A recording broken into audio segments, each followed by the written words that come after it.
আপনারা সকলেই জানেন ১৬ই ডিসেম্বর ভোটার খসড়া তালিকা প্রকাশ করা হয়েছে। এরপর থেকেই আপনারা আবার ভোটার কার্ডের জন্য আবেদন করতে পারবেন। অর্থাৎ যে সমস্ত ব্যক্তিদের ভোটার খসড়া তালিকা থেকে নিজেদের নাম কোনো কারণে বাদ গেছে, তারা সঠিক কাগজপত্র দেখিয়ে পুনরায় নিজেদের নাম অন্তর্ভুক্ত করতে পারবেন। পাশাপাশি যাদের বয়স ১৮ হয়েছে, অর্থাৎ ১৮ কমপ্লিট হয়েছে, তারাও নতুন করে ভোটার কার্ডের জন্য কিভাবে অনলাইনে আবেদন করতে পারবেন সেটাই আজকে আমি ভিডিওর মাধ্যমে আপনাদের দেখিয়ে দেবো। অবশ্যই ভিডিওটি প্রথম থেকে শেষ অবধি দেখতে হবে। আর আপনারা যদি ইউটিউব থেকে আমার এই ভিডিওটি দেখেন, তাহলে অবশ্যই আমাদের যে ইউটিউব চ্যানেল WB তাক, এই চ্যানেলটিকে আপনারা সাবস্ক্রাইব করে দেবেন ও ফলো করতে ভুলবেন না। তাছাড়া যদি আপনি ফেসবুক থেকে আমার এই ভিডিওটি দেখেন, অবশ্যই WB তাক ফেসবুক পেজটিকে লাইক ও ফলো করতে ভুলবেন না। মনে রাখবেন, আপনার একটি লাইক, সাবস্ক্রাইব বা ফলোতে খুবই মোটিভেটেড করবে নতুন নতুন ভিডিও এই চ্যানেলে আপলোড করার জন্য। আপনি মোবাইলে বা কম্পিউটার স্ক্রিনে গুগল ক্রোম খুললেন, তারপরে কি করবেন, তারপরে আপনি সার্চ করবেন WB তাক। অনলি ফর WB তাক লিখলেই আপনি দেখবেন একটি ওয়েবসাইট ওপেন হবে। সেখানে গিয়ে ফার্স্ট যে লিঙ্কটি আছে wbtak.com, সেখানে আপনি ক্লিক করলেন। তারপর দেখবেন আমাদের WB তাক যে ওয়েবসাইটটি, সেই ওয়েবসাইটটি ওপেন হয়ে যাবে আপনার সামনে। এখানে চাকরি সম্বন্ধে সমস্ত তথ্য বা প্রকল্প বা টেকনোলজি রিলেটেড সমস্ত কিছু আপনি পেয়ে যাবেন। রেগুলার আপডেট করা হয় আমাদের এই ওয়েবসাইটটি, যা সম্পূর্ণ বাংলা ভাষাতে। ওকে, এবার কি করবেন, এবার ওপরে ডান দিকে দেখুন একটি সার্চ বাটন আছে। সার্চ বাটনে ক্লিক করার পরে আপনি লিখবেন এখানে ভোটার, VOTER লিখে সার্চ করলেন।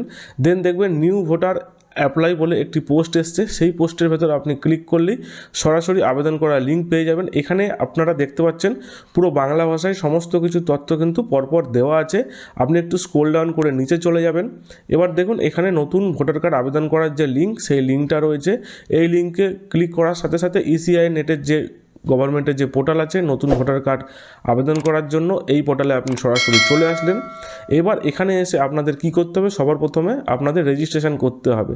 রেজিস্ট্রেশন কি করে করবেন, নিজেদের মোবাইল নাম্বার, ইমেল আইডি থাকলে অবশ্যই দেবেন, না থাকলে কোনো অসুবিধা নেই। ক্যাপচা দিয়ে লগ ইন করে নিতে হবে। লগ ইন করার পরে এবার একটি অ্যাপ্লিকেশন ফর্ম আসবে, সেখানে আপনাদের সমস্ত কিছু ফিল আপ করতে হবে। চলুন সরাসরি কম্পিউটার স্ক্রিনে আপনাদের নিয়ে যাচ্ছি। তো দেখুন বন্ধুরা, আমি কম্পিউটার স্ক্রিনে চলে এসেছি।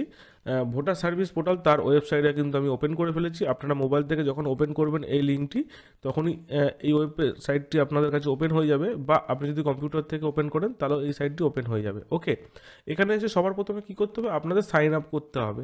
যদি আপনি ফার্স্ট টাইম এইখানে প্রবেশ করেন এই ওয়েবসাইটে, রেজিস্ট্রেশন করতে চান, দেন আপনি এখানে অনলাইনে আপনি ভোটার কার্ডে আবেদন করতে চান, তাহলে সবার আগে আপনাকে সাইন আপ বাটনে ক্লিক করতে হবে। আর অলরেডি যদি আপনি এই ওয়েবসাইটে আগে থেকে লগ ইন করে থাকেন, অর্থাৎ রেজিস্ট্রেশন কমপ্লিট করে থাকেন, তাহলে আপনাকে লগ ইন করে তারপর আপনাকে নতুন ভোটার কার্ডের জন্য রেজিস্ট্রেশন করতে হবে।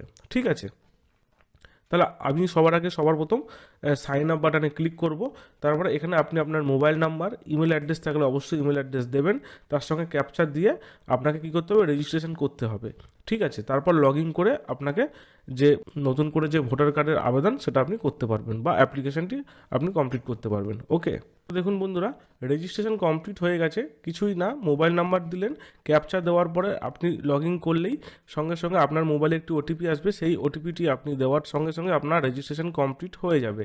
ওকে, দেখুন আপনাদের সামনেই আমি আবার আমার মোবাইল নাম্বারটি এখানে এন্টার করছি, তার সঙ্গে এই ক্যাপচা দিচ্ছি, যে রিকোয়েস্ট OTP বাটনে ক্লিক করলে মোবাইলে একটি OTP আসবে। দেন সেই OTP দিলেই সঙ্গে সঙ্গে কিন্তু লগ ইন হয়ে যাবে।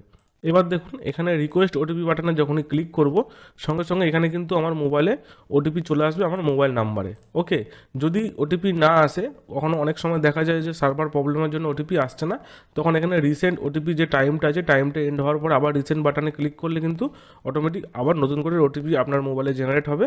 সেটা আপনাকে এখানে পুট করতে হবে। Then verify to log in বাটনে ক্লিক করলে আপনার কিন্তু লগ ইন হয়ে যাবে, অর্থাৎ রেজিস্ট্রেশন কমপ্লিট হয়ে যাবে বা লগ ইন হয়ে যাবে। ওকে, আমি OTP দেওয়ার পরে এখানে ভেরিফাই টু লগ ইন করলাম। দেখুন নতুন করে OTP কিন্তু দেওয়ার পর আমার এখানে কিন্তু ফর্ম 6 ওপেন হয়ে গেছে। ঠিক আছে, এখান থেকে আমি কিন্তু আমার যে ভোটার কার্ডের আবেদন সেটা আমি কিন্তু করতে পারবো। ওকে, তো এখানে কি করতে হবে, সবার প্রথম আপনি যে স্টেট থেকে বিলং করছেন সেই স্টেটের নাম লিখতে হবে, বা সেই স্টেট এখানে চয়েস করতে হবে। আমি এখানে ওয়েস্ট বেঙ্গল দিলাম। ঠিক আছে, এরপরে আমি ডিস্ট্রিক্ট দেবো, আমার হুগলি ডিস্ট্রিক্ট, আমি হুগলি ডিস্ট্রিক্ট দিলাম।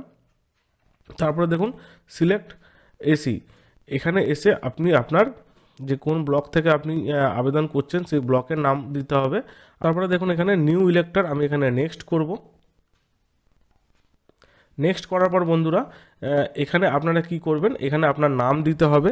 তো এখানে আপনি আপনার নাম দেবেন আর এখানে আপনার অবশ্যই সারনেম দেবেন। এবার বিষয় হচ্ছে নাম দেওয়ার পরে আপনারা দেখবেন যে এখানে ডেমো এসছে, ঠিক আছে। যেহেতু আমি ডেমো লিখেছি, আপনার যেটা নাম সেখানে দেওয়ার পরে আপনার নামটা কিন্তু বাংলায় চলে আসবে। যদি বাংলা নামে কোনো রকম ভুল হয় তো এখানে যে কিবোর্ডের যে আইকনটা দেখছেন জাস্ট ওয়ান ক্লিক করবেন, এখান থেকে কিন্তু আপনি বাংলায় আপনার নামটা যদি ভুল থাকে অবশ্যই আপনি সংশোধন করে নিতে পারবেন সরাসরি, ঠিক আছে। তারপর এখানে আপনাদের একটি ছবি দিতে হবে। ছবির সাইজ কিন্তু 2 MBর মধ্যে থাকবে, জেপিজি বা জেইপিজি এই ফরম্যাটে থাকতে হবে। এখানে কিন্তু সমস্ত কিছু উল্লেখ করে দিয়েছে। এখানে এসে আমি আমার অবশ্যই ছবিটি চয়েস করে নেব। করার পরে আপনারা এখন দেখবেন যে আপনার ছবিটি আপলোড হয়ে গেল। দেন নেক্সটে আসার পরে অবশ্যই এখানে কিন্তু আপনার রিলেটিভের ডিটেলস দিতে হবে। অর্থাৎ যদি আপনার গার্জেন যদি আপনার ফাদার থাকে তাহলে ফাদার বাটনে চয়েস করতে হবে। যদি আপনার গার্জেন মাদার থাকে বা হাজব্যান্ড বা ওয়াইফ বা লিগাল যে গার্জেন যদি থাকে তাহলে অবশ্যই সেখানে চয়েস করে আপনার তার নাম দিতে হবে, ঠিক আছে। সেক্ষেত্রে এখানে আপনি আপনার বাবার নাম দিলেন এবং অবশ্যই দেওয়ার পরে অবশ্যই নামের স্পেলিংটা দেখে নেবেন। যদি আমি এখানে ডেমো দিই, তারপর যদি এখানে নামটা যদি বানামটা যদি বাংলায় ভুল থাকে অবশ্যই আপনি কিন্তু এখানে চয়েস করে নিতে পারবেন, ঠিক আছে, বা ঠিক করে নিতে পারবেন। সারনেমের ক্ষেত্রেও তাই, ঠিক আছে। এরপর আপনি নেক্সট করার পরে অবশ্যই এখানে আপনার মোবাইল নাম্বার দেবেন। যদি আপনার মোবাইল নাম্বার না থাকে, অন্য কারোর মোবাইল থাকে অর্থাৎ রিলেটিভের মোবাইল বা বাড়ির কারোর মেম্বারের মোবাইল নাম্বার অবশ্যই এখানে দেবেন, সেটা অ্যাড হয়ে যাবে। তার সাথে যদি ইমেল আইডি থাকে অবশ্যই কিন্তু এখানে ইমেল আইডিটা মেনশন করে দেবেন। এরপর দেখুন এখানে আপনার আধার কার্ড, সেই আধার কার্ডের নাম্বারটা কিন্তু এখানে আপনাকে মেনশন করতে হবে, ঠিক আছে। আপনার যদি আধার কার্ড না থাকে তাহলে আপনি এখানে অবশ্যই উল্লেখ করে দেবেন যে আপনার কাছে আধার কার্ড নেই, ঠিক আছে। তো আপনাদের দেখানোর সূত্রে আমি জাস্ট এখানে লিখলাম বা উল্লেখ করে দিলাম যে আমার আধার কার্ড নেই, ঠিক আছে। এটা অনলি ফর দেখানোর সূত্রে। তারপর এখানে আপনি মেল না ফিমেল বা থার্ড জেন্ডার সেটা আপনাকে এখানে মেনশন করতে হবে। সেটা মেনশন করার পর আপনি নেক্সট বাটনে ক্লিক করলেন। নেক্সট বাটনে ক্লিক করার পর আপনার এখানে ডেট অফ বার্থ দিতে হবে, ঠিক আছে। তো আপনি আপনাদের এখানে ডেট অফ বার্থ দিয়ে দিতে পারবেন। দেখুন অক্টোবরের 2008 এত অবধি কিন্তু এখানে ডেট উল্লেখ করেছে, ঠিক আছে। এখানে গিয়ে স্ক্রল ডাউন করলেই কিন্তু আপনার জন্মের যে সালটা সেই সালটা আপনি পেয়ে যাবেন, ঠিক আছে। তাহলে আমি এখানে একটা র্যান্ডমলি আপনাদের দেখানোর জন্য একটা আমি ডেট দিয়ে দিলাম, ঠিক আছে। এরপর দেখুন বন্ধুরা কী লিখেছে, self attested copy of document supporting as proof, অর্থাৎ আপনাদের এখানে এজ প্রুফ ডিটেলস দিতে হবে, ঠিক আছে। তো ডকুমেন্ট হিসাবে আপনি কী কী ডকুমেন্টস দিতে পারবেন এজ প্রুফের জন্য, বার্থ সার্টিফিকেট দিতে পারেন, আধার কার্ড দিতে পারেন, প্যান কার্ড দিতে পারেন, ড্রাইভিং লাইসেন্স বা মাধ্যমিক বা উচ্চ মাধ্যমিকের যে পাস করেছেন তার সার্টিফিকেট বা ইন্ডিয়ান পাসপোর্ট, ঠিক আছে। তো আমি এখানে আধার কার্ড দিলাম, দিয়ে আমি এখানে চয়েস করে দিলাম আধার কার্ডটা, ঠিক আছে। দেখুন এখানে আধার কার্ডটা অটোমেটিক ফেচ হয়ে আপলোড হয়ে গেল। দেন নেক্সটে ক্লিক করার পরে এবার আপনার এখানে কি বলেছে, প্রেজেন্ট অ্যাড্রেস, ঠিক আছে। আপনার বর্তমান ঠিকানা সেটা আপনি এখানে অবশ্যই দেবেন, হাউস বিল্ডিং বা অ্যাপার্টমেন্ট নাম্বার, এখানে আপনার স্ট্রিট এরিয়া বা লোকালিটি বা মহল্লা যদি থাকে সেটার ডিটেলস দিতে হবে। এখানে আপনাদের গ্রাম বা শহর সেটাও মেনশন করতে হবে এবং এখানে আপনি যা যা ইংলিশ ইনপুট করবেন বা যা যা এখানে আপনি তথ্য দেবেন সেগুলো সমস্ত বাংলায় চলে আসবে, ঠিক আছে। যদি আধার কার্ডে যা যা ডিটেলস থাকে সেটা যদি আপনার প্রেজেন্ট অ্যাড্রেস হয় তাহলে আধার কার্ডের ডিটেলস দেখেই কিন্তু এখানে দেবেন। আর এখানে দেওয়ার পর যদি কোনো রকম ভুল হয়, মানে যদি মনে করুন যে আপনি দিলেন নিচে বাংলা বানামটা ভুল আসছে, তাহলে এখানে যে কিবোর্ড অপশান বা আইকনটা রয়েছে ক্লিক করলে কিন্তু সরাসরি আপনি বাংলা বানানটা ঠিক করে নিতে পারবেন, ঠিক আছে। ঠিক সেরকম আপনি কোন পোস্ট অফিস থেকে বিলং করছেন, অর্থাৎ আপনার কোন পোস্ট অফিসের অন্তর্গত আপনি স্থায়ী বাসিন্দা সেই পোস্ট অফিসের নাম দেবেন, সেই পোস্ট অফিসের পিনকোড নাম্বার দেবেন, ঠিক আছে। বা এখানে তহসিল বা মণ্ডল যেটা রয়েছে সেটা আপনি এখানে মেনশন করবেন, ওকে। এবার দেখুন বন্ধুরা এখানে ডিস্ট্রিক্ট বলেছে, আপনি কোন ডিস্ট্রিক্ট, আমি হুগলি প্রথমে চয়েস করেছিলাম তো এখানে হুগলিটা অটোমেটিকলি চলে এসছে, ঠিক আছে। এবার দেখুন বন্ধুরা এই যে আপনি এখানে বসবাস করেন সেই বসবাস করার প্রুফটা আপনাকে এখানে দিতে হবে, ঠিক আছে। তাহলে ডকুমেন্টস অফ প্রুফ কী চেয়েছে এখানে আমি দেখিয়ে দিচ্ছি। এখানে দেখুন ওয়াটার বা ইলেকট্রিক বা গ্যাস কানেকশনের বিল সেটা আপনি দিতে পারেন, আধার কার্ড দিতে পারেন, কারেন্ট পাসবুক দিতে পারেন, ইন্ডিয়ান পাসপোর্ট দিতে পারেন, রেভিনিউ ডিপার্টমেন্ট বা ল্যান্ড যেটা আছে আপনার এখানকার খতিয়ান বা কোনো জায়গার দলিলে তার ডিটেলস দিতে পারেন, রেজিস্ট্রি রেন্ট লিজ যেটা রয়েছে তার ডিড সেটা দিতে পারেন, ঠিক আছে। তো আমি আধার কার্ডটা আবার চয়েস করলাম, দেন এখানে ক্লিক করে আমি আবার আধার কার্ডটাকে আপলোড করে দিলাম, ঠিক আছে। এখানে আধার কার্ডের ডিটেলস দিয়ে সাবমিট করে নেক্সট বাটনে গেলাম। এবার দেখুন ক্যাটাগরি কী বলেছে, আপনি যদি চোখে কম দেখেন বা বিকলাঙ্গ, সেই অপশানগুলো এখানে দিয়েছে। ওকে, তো সেগুলো যদি আপনি থাকেন তাহলে অবশ্যই এখানে, আর আপনার যদি সার্টিফিকেট থাকে অবশ্যই সার্টিফিকেটটা ইয়েস করে আপনার যে সার্টিফিকেট আছে সেটা 2 MBর মধ্যে জেপিজি, পিএনজি বা পিডিএফ ফাইলে আপনাকে আপলোড করতে হবে। না হলে যদি না থাকে সেখানে কোনো রকম বাধ্যবাধকতা নেই যে না থাকলে কি করা যাবে, না থাকলে আপনি জাস্ট নেক্সট বাটনে ক্লিক করে আপনি পরের ডিটেলসটা চলে আসতে পারেন। ঠিক আছে, এবার দেখুন ফ্যামিলি মেম্বারদের তার ডিটেলস দিতে হবে। ঠিক আছে, আপনার বাড়ির পরিবারে তার ডিটেলস দিতে হবে এবং তার সঙ্গে তার কী সম্পর্ক, মানে আপনার সঙ্গে তার কী সম্পর্ক, ফাদার বা মাদার বা ওয়াইফ বা লিগ্যাল গার্জেন, এই 4টে অপশান আছে। এই 4জনের মধ্যে একজনের ডিটেলস আপনাকে দিতে হবে এবং তার এপিক নাম্বার আপনাকে দিতে হবে, অর্থাৎ তার ভোটার কার্ডের নাম্বার। এবার এখানে আপনি যদি আপনার বাবার ডিটেলস দেন তাহলে আপনার বাবার নাম দিতে হবে। ঠিক আছে, এবং তার সঙ্গে আপনার এখানে ফাদার চয়েস করতে হবে এবং তার এপিক নাম্বার দিতে হবে। আশা করি বুঝতে পারলেন। ঠিক আছে, এরপরে আপনারা কী করবেন, নেক্সট করার পর অর্থাৎ এই ডিটেলসগুলো দেওয়ার পরে নেক্সট যাওয়ার পরে এখানে আপনার বাবার নাম যেহেতু চলে এসেছে, সেক্ষেত্রে অবশ্যই এখানে আমি ডেমো দিয়েছি, অর্থাৎ আমি আপনাদেরকে দেখাচ্ছি ডেমো হিসাবে, বাট এখানে কিন্তু আপনারা সমস্ত তথ্য সঠিকভাবে দেবেন।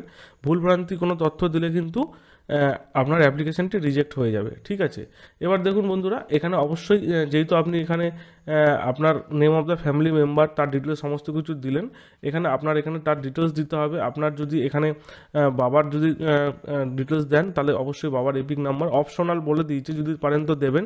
মায়ের নাম থাকলে মায়ের নাম দেবেন, স্পাউস থাকলে অবশ্যই, আপনার যদি ওয়াইফ থাকে বা হাজব্যান্ড থাকে অবশ্যই তার নামটা এখানে দেবেন। ঠিক আছে, এরপরে আপনি এখানে কী করবেন, নেক্সট বাটনে ক্লিক করলে নেক্সট বাটনে ক্লিক করার পরে অবশ্যই আপনার এখানে ভিলেজ বা টাউন সেটা আপনি এখানে মেনশন করে দেবেন। কোন স্টেট থেকে আবেদন করছেন সেটা আপনি এখানে মেনশন করে দেবেন। কোন ডিস্ট্রিক্ট থেকে আবেদন করছেন সেটাও আপনি এখানে মেনশন করে দেবেন। ঠিক আছে, এবার আপনি এখানকার কত দিনের বাসিন্দা সেটা আপনাকে কিন্তু এখানে মেনশন করতে হবে। ঠিক আছে, আমি এখানে একটা র্যান্ডমলি আপনাদের দেখানোর জন্য একটা ডেট বা একটা সাল আমি এখানে মেনশন করে দিলাম। ঠিক আছে, এবার কোথা থেকে আবেদন করছেন সেটাও মেনশন করে দেবেন এবং যে ডেটটায় আমি আপনাদের ভিডিও করছি সেই ডেটটায় দেখিয়েছে, আপনারা যেদিনকে আবেদন করবেন তার ডেটটা কিন্তু এখানে শো করবে। ঠিক আছে, এরপর দেখুন বন্ধুরা, এখানে আপনাদের ক্যাপচা দিতে হবে। তো ক্যাপচাটা ঠিকঠাক দিতে হবে, আমি আপনাদের সামনেই ক্যাপচাটা দিচ্ছি। আপনারা ক্যাপচাটা আপনাদের সামনে যা আসবে সেই আপনাকে ক্যাপচাটা দিতে হবে, নাহলে কিন্তু আপনার অ্যাপ্লিকেশানটি ফিল আপ কমপ্লিটলি হবে না বা প্রিভিউ কমপ্লিটলিভাবে করতে পারবেন না। এরপরে প্রিভিউ অ্যান্ড সাবমিট বাটনে ক্লিক করবেন, দেখবেন আপনার যে ফর্ম 6 অর্থাৎ অ্যাপ্লিকেশান নিউ ভোটার্স, সেই ফর্মটা চলে এসেছে। এখানে আপনাদের সমস্ত তথ্যই সঠিক দিতে হবে। ঠিক আছে, যদি দেখেন যে এখানে কোনো তথ্য ভুল হয়েছে পুনরায় গিয়ে আপনারা আবার সমস্ত তথ্য সঠিকভাবে দেবেন। ঠিক আছে, আচ্ছা, এরপরে ই সিগনেচার অ্যান্ড সাবমিট, এখন সমস্ত কিছুই কিন্তু আধার কার্ডের সঙ্গে সিঙ্ক্রোনাইজ করে সেটা সাবমিট হয়ে যাচ্ছে। ঠিক আছে, আপনারা এরপরে ই সিগনেচার বা সাবমিট বাটনে ক্লিক করবেন। ঠিক আছে, আর অবশ্যই এখানে দেখে নেবেন are you sure to want to submit form, তখন আপনারা অবশ্যই ইয়েস করে দেবেন। ওকে, আপনি ওইখানে ই সাইন বাটনে ক্লিক করার পরে আধার নাম্বার, আপনার ভার্চুয়াল আইডি বা ইউআইডি টোকেন এটা আসবে। এখানে আপনি অবশ্যই আপনার এন্টার ইউর আধার নাম্বার দেবেন এবং গেট ওটিপি করলে ওটিপিটা দেওয়ার পরে সাবমিট বাটনে ক্লিক করলেই আপনাদের কিন্তু একটি রেফারেন্স নাম্বার জেনারেট হবে। সেই রেফারেন্স নাম্বার নিয়ে পরবর্তীকালে আপনারা কী করবেন সেটাও আমি আপনাদের দেখিয়ে দিচ্ছি। সেই রেফারেন্স নাম্বার নিয়ে ট্র্যাক ইউর অ্যাপ্লিকেশান, ঠিক আছে, একটি লিঙ্ক আসবে। যখনই আপনি আপনার আবেদন কমপ্লিট করে ফেলবেন তারপরে রেফারেন্স নাম্বার নিয়ে ট্র্যাক ইউর অ্যাপ্লিকেশানে এখানে রেফারেন্স নাম্বার দিয়ে সাবমিট বাটনে ক্লিক করলেই আপনারা কিন্তু সরাসরি আপনারা দেখতে পারবেন যে কবে সাবমিট করা হয়েছিল, কবে বিওর অ্যাপয়েন্টমেন্ট হয়েছে, কবে ফিল ভেরিফাইড হয়েছে এবং কবে অ্যাকসেপ্ট হয়েছে, সেগুলো সমস্ত কিছু দেখিয়ে দেবে এবং পরবর্তীকালে আপনার যে আপনার ভোটার কার্ড তার নাম্বারও জেনারেট হয়ে যাবে এবং আপনি ভোটার কার্ডটা পেয়েও যাবেন। ঠিক আছে, এবার আমি যেহেতু আজকে আপনাদের দেখানোর জন্য জাস্ট আমি ভিডিও করলাম, তার জন্য কিন্তু আমার এখানে এই ডেটটি কিন্তু দেখাচ্ছে না, বাট এখানে দেখুন 13/2/2025 এই ডেটে আমি আবেদন করেছিলাম, সাবমিট হয়েছিল এবং পরপর সমস্ত কিছু তথ্য কিন্তু উল্লেখ করে দিয়েছে। ঠিক আছে, ডিটেলস দেওয়া আছে। তো এইভাবে আপনি বাড়িতে বসে নিজেদের ভোটার কার্ডের জন্য আবেদন করতে পারবেন এবং বিএলও অ্যাপয়েন্টমেন্ট হওয়ার পরে ফিল্ড ভেরিফাই বিএলও যখন করে ফেলবে তারপরেই কিন্তু আপনার নতুন ভোটার কার্ডের নাম্বার জেনারেট হয়ে যাবে এবং আপনি কিন্তু বাড়িতে বসেই নতুন ভোটার কার্ড নিজে থেকেই অনলাইনের মাধ্যমে আবেদন করে পেয়ে যেতে পারেন। তো আজকের ভিডিওটি যদি আপনাদের ভালো লাগে অবশ্যই লাইক শেয়ার কমেন্ট করবেন আর সাবস্ক্রাইব করতে কিন্তু ভুলবেন না। ফেসবুক পেজ থেকে আমার ভিডিও দেখলে অবশ্যই পেজটিকে ফলো ও লাইক করবেন, শেয়ার করতে ভুলবেন না। ধন্যবাদ।